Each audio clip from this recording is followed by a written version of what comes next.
बिहार के लोकतंत्र की सबसे बड़ी ताकत है वोट और वोटर लिस्ट को सही रखना चुनाव आयोग की सबसे बड़ी जिम्मेदारी है। इसी को ध्यान में रखते हुए बिहार में चल रहे स्पेशल इंटेंसिव रिवीजन यानी कि एसआईआर अब अपने आखिरी चरण में पहुंच चुका है। चुनाव आयोग ने साफ कर दिया है कि 30 सितंबर को बिहार की फाइनल वोटर लिस्ट पब्लिश कर दी जाएगी। यानी अब ये साफ हो जाएगा कि बिहार में इस साल होने वाले विधानसभा चुनाव में कितने लोग अपनी मतदाता अधिकार का इस्तेमाल कर पाएंगे। लेकिन बिहार तक ही नहीं बल्कि पूरे देश में इसको लेकर हलचल तेज हो गई है।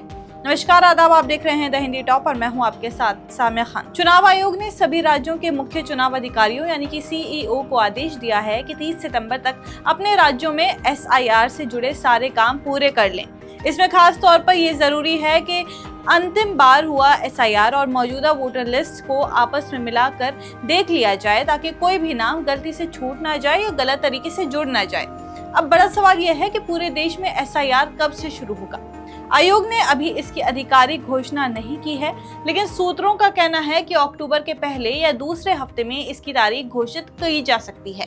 हालांकि इसमें एक पेच फंस गया है। बिहार के एसआईआर को लेकर मामला इस समय सुप्रीम कोर्ट में चल रहा है। 7 अक्टूबर को इस केस की अगली सुनवाई होगी। ऐसे में आयोग इस मामले के फाइनल होने का इंतजार कर रहा है।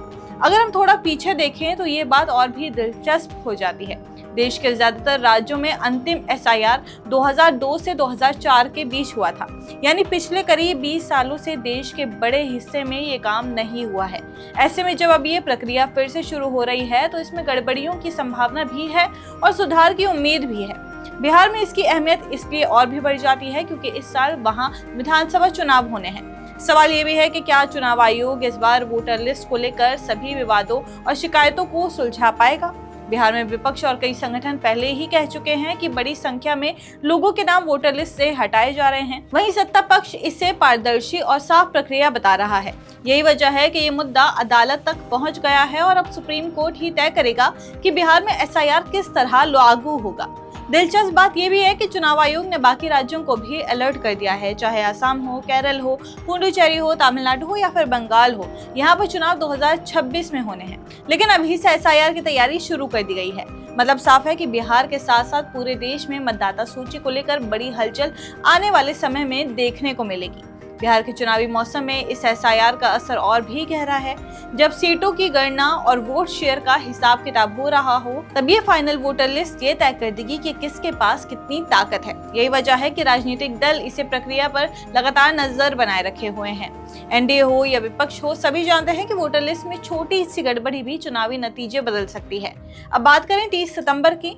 इस दिन बिहार की फाइनल वोटर लिस्ट सामने आएगी, यानी कौन सा नाम जुड़ा और कौन सा नाम हटाया गया है ये साफ हो जाएगा। उसके बाद 7 अक्टूबर को सुप्रीम कोर्ट में सुनवाई होगी और वहां से मिलने वाले आदेश से ये भी तय हो जाएगा कि आगे देश भर में एसआईआर किस तारीख से लागू किया जाएगा। इस पूरी कहानी से एक बात साफ है कि भारत जैसे विशाल लोकतंत्र में चुनाव सिर्फ वोट डालने की प्रक्रिया नहीं है, बल्कि उसके पीछे महीनों की मेहनत, समीक्षा और पारदर्शिता की चुनौती होती है। और इस बार ये चुनौती और भी बड़ी है क्योंकि करीब 2 दशक बाद देश भर में वोटर लिस्ट को नए सिरे से दुरुस्त किया जा रहा है। तो अब सबकी नजरें 2 तारीख पर हैं, 30 सितंबर और 7 अक्टूबर। एक तरह बिहार की फाइनल वोटर लिस्ट पब्लिश होगी और दूसरी तरफ सुप्रीम कोर्ट अपना बड़ा फैसला सुनाएगा। और ये दोनों ही घटनाएं आने वाले महीनों की राजनीति और चुनावी समीकरण तय करेंगी। आपकी इस पे क्या राय है, हमें कमेंट्स करके जरूर बताइए। और ऐसे ही और जानकारी के लिए आप हमारे चैनल द हिंदी टॉप को सब्सक्राइब कर लें। इसके अलावा आप हमें एक्स, फेसबुक और इंस्टाग्राम पर भी फॉलो कर सकते हैं।